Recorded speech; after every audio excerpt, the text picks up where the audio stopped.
Demography ہے وہ کچھ اور طرح کی ہے. جو ایک تاثر دنیا میں دیا جاتا ہے کہ وہاں پہ علیحدگی پسند بلوچ جو ہیں وہ اکثریت میں، ایسا ہرگز نہیں ہے. وہاں پہ کاکڑ قبائل ہیں، مگسی قبائل ہیں، ایون مینگل قبائل ہیں، مری قبائل ہیں، بگٹی قبائل ہیں، زہری قبائل ہیں. یہ اس میں یہ ہرگز ضروری نہیں ہے کہ وہ قبائل جو بلوچ قبائل ہیں وہ کوئی خدا نخواستہ پاکستان کے خلاف ہے. ایسا ہرگز نہیں ہے. یہ تو اسرائیل اور انڈیا مل کے یہ دنیا میں یہ چیزیں پھیلا رہے ہیں، اور اپنے جو ایجنٹس ہیں ان کے ذریعے یہ دنیا میں یہ چیزیں، یہ منفی پروپیگنڈا پھیلا رہے ہیں. یہ چند لوگ ہیں، چند سو ہوں گے، چند ہزار ہوں گے جو پاکستان دشمن ہے، جو انڈیا کے ایجنٹ ہے، جو اسرائیل کے ایجنٹ ہے. یہ چند ہزار ہوں گے. لیکن جو قبائل ہیں بلوچستان کے، وہ قبائل ہرگز پاکستان کے دشمن نہیں ہے. اس کی وجہ کیا ہے؟ میں آپ کو بتانا چاہتا ہوں کہ اس کی وجہ کیا ہے.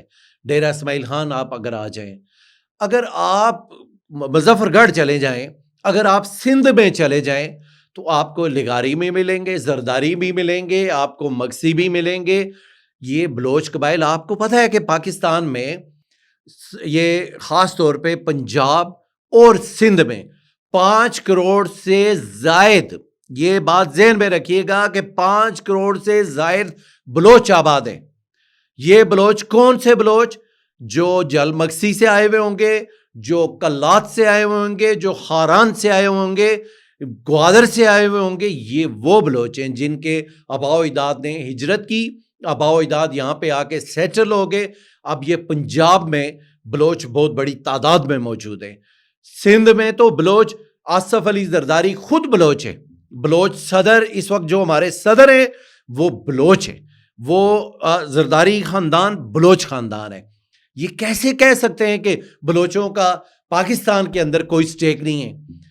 اس وقت ملک کا صدر بلوچ ہے، اور پاکستان کے اندر یہ خاص طور پہ پنجاب اور سندھ میں 5 کروڑ سے زائد بلوچ موجود ہیں. ان بلوچوں کو دنیا کی کوئی طاقت پاکستان سے علیحدہ نہیں کر سکتی. انسرجنسی ضرور کر سکتی ہے، دہشت گردی ضرور کر سکتی ہے. چونکہ ہم انڈیا کے اندر گھس کے انہیں نہیں مار رہے، ہمیں مارنا ہوگا، ہمیں انڈیا کے اندر گھسنا ہوگا. اور اس کے لیے ہرگز ضروری نہیں ہے کہ ہم کشمیر میں جائیں. نہیں، ہم پنجاب میں جا سکتے ہیں، خالستان کے لیے جا سکتے ہیں، ہم اتراکھنڈ میں جا سکتے ہیں، ہم چھتیس گڑھ میں جا سکتے ہیں. ہمیں جا کے وہاں پہ جو مارکسسٹ ہیں ان کے ساتھ بات کرنا ہوگی. وہاں جو ریاستیں 1967 میں 1972 میں کیرالا انڈیا نے زبردستی یہ ریاستیں اپنے ساتھ شامل کی، ان ریاستوں کو انڈیا سے علیحدہ کرنے کے لیے ہمیں آگے بڑھنا ہوگا. ورنہ یہ ممکن ہی نہیں ہے کہ انڈیا ہمیں معاف کرے. انڈیا ہمیں معاف کرنا تو دور کی بات ہے. ہم ایک پرامن ملک ہیں، ہم دنیا میں امن چاہتے ہیں، اپنے ملک میں بھی امن چاہتے ہیں تاکہ خوشحالی آ سکے، انسانیت کا معیار بہتر ہو سکے، بلند ہو سکے. لیکن انڈیا ایسا ہرگز نہیں سوچتا. انڈیا ہر وقت ہمیں کمزور کرنے کے لیے متحرک رہتا ہے. ہمیں ہر صورت میں انڈیا میں جا کے ان کو جواب دینا ہوگا، ورنہ یہ لوگ یہ دہشت گردوں کے ذریعے ہمیں کمزور کر رہے.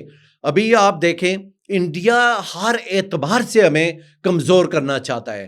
سنتاس معاہدے سے وہ انکاری ہے، پانی ہمارا وہ روک رہا ہے، اسلام آباد میں بم دھماکہ وہ کروا رہا ہے، بلوچستان کی انسرجنسی کے پیچھے وہ ہے. یہ ساری چیزیں ہمیں آنکھیں کھول کے دیکھنا ہوں گی کہ یہ سارا کچھ کس طرف جا رہا ہے. ہمیں کمزور کیا جا رہا ہے، ہم کمزور ہو رہے ہیں. جہاں پہ دہشت گردی ہوگی وہاں پہ انویسٹمنٹ نہیں آئے گی. انویسٹمنٹ نہیں آئے گی تو ہمارے اتنے وسائل تو نہیں ہے کہ ہم اپنا پورا ملک خود انحصاری پہ چلا سکیں. ہرگز نہیں. ہماری آبادی بہت زیادہ ہے، ہم تو خود انحصاری پہ نہیں آگے بڑھ سکتے. ہمیں تو انویسٹمنٹ چاہیے، تجارت چاہیے. ہمیں وسط ایشیا تک جانا ہے، ہمیں تجارت چاہیے. اس وقت ایک چیز میں اور کہنا چاہوں گا، یہ جو OIC ہے، امت مسلمہ کو سوچنا ہوگا. ایک ایٹمی پاکستان اور سارے مسلمان پریشان حال، ان سب کی پناہ گاہ، ان سب کا محافظ صرف اور صرف پاکستان ہے. یہ سمجھنے کی ضرورت ہے. کنگ عبداللہ محمد بن سلیمان اٹھیں، سامنے آئیں، یہ تماشا نہ دیکھیں. خدا نہ خواستہ پاکستان کمزور ہوگا تو آپ کی تو کہانی ہی نہیں ہے، آپ تو کہیں ہو ہی نہیں، آپ تو گنتی میں ہی نہیں ہو. پیسے سے نہیں چلتا نظام. یہاں پہ سرفروشی چاہیے ہوتی ہے، میکانزم چاہیے ہوتا ہے، ٹیکنالوجی چاہیے ہوتی ہے. آپ کے پاس پوری دنیا کے مسلمانوں یہ ذہن میں رکھو تمہارے پاس کچھ بھی نہیں ہے. مہارت جنگی مہارت چاہیے ہوتی ہے. آپ کی کیا مہارت ہے؟ کچھ بھی نہیں ہے. پاکستان کو مستحکم کرو, یہ تمہارا محافظ ہے, یہ تمہیں تحفظ دے سکتا ہے دشمنوں سے, یہودیوں سے, یہ تمہیں تحفظ دے سکتا ہے ہندوؤں سے. یہ پاکستان کو کمزور نہ ہونے دو. محمد بن سلیمان طالبان کمانڈرز کو بلائیں, طالبان قیادت کو بلائیں سعودی عرب, بلا کے انہیں سمجھائیں کہ افغان زمین کو پاکستان کے خلاف مت استعمال ہونے دو. پاکستان کمزور ہوگا, عالم اسلام کمزور ہوگا. پاکستان کمزور ہوگا تو آپ تو داستان ہی نہیں رہے گی آپ کی, آپ تو کچھ بھی نہیں ہو.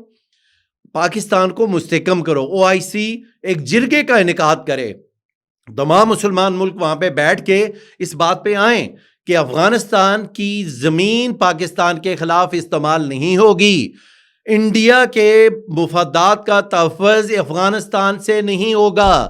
افغانستان سے صرف اور صرف پاکستان کے مفادات کا تحفظ ہوگا. افغان قیادت کو بھی سوچنے کی ضرورت ہے. 80,000 ہم نے قربانیاں دیں, 80,000 ہمارے شہداء ہیں کہ افغانستان میں دنیا, امریکہ, نیٹو قبضہ نہ کر سکے. وہاں کے جو مالک ہیں اس زمین کے, وہی وہاں پہ بیٹھے. اتنی احسان فراموشی, اتنی طوطا چشمی. آپ کی آنکھیں تو بالکل دودھوں دھلی ہوئی ہیں, آپ کی آنکھوں میں تو کوئی حیا ہی نہیں ہے کہ وہاں سے دہشت گردی ہو آپ پاکستان کے اندر اور آپ کو کوئی اس میں ٹینشن نہ ہو. یہ سوچو طالبان, آپ بھی سوچو. آپ پاکستان کو کمزور کرو گے, کل آپ کا نمبر لگے گا. پاکستان کو کمزور نہ کرو, مل جل کے اسلام کو متحد رکھو, مسلمانوں کو متحد رکھو.